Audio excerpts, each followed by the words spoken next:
Hello అందరికీ బాగున్నారా? అందరూ బాగుండాలి, అందులో నేను కూడా ఉండాలి. వర్షాకాలం అందరికీ ఒకలానే ఉండదు కదా. చాలామందికి మన మూడ్ స్వింగ్స్ ఎలా అయితే మారుతాయో వర్షాకాలంలో అలానే మన మూడ్ ఆ సీజన్ కూడా వైబ్ వస్తుంది కదా.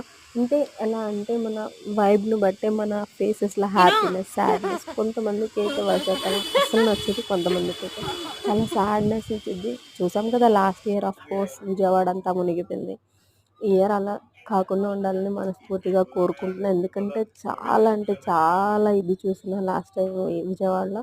అండ్ ఇక్కడ ఏంటంటే వర్షం వస్తుంది అయినా కానీ ఆగకుండా మా ఫ్రెండ్ని కలవడానికి వెళ్ళి అక్కడి నుంచి మా ఫ్రెండు మొక్కజొన్న పొత్తులు కొనిపెట్టే వరకు దాన్ని పీక్కి తిని కొనిపించుకొని మరీ వచ్చి తిన్నాను అనమాట. అక్కడ అది అయిపోయిన తర్వాత నెక్స్ట్ ఇంకా ఆకలేసింది ఎందుకో తెలియదు. అక్కడ నుంచి హాఫ్ తందూరి అండ్ ఇంకొకటి షవర్మా తిన్నాను, అయిపోయింది. ఆ తర్వాత ఇంకా ఆకలి సరిపోయినట్టు వచ్చిన తర్వాత సమోసా తిన్నాను. ఇంతకీ మీకు వర్షాకాలంలో ఏ ఫుడ్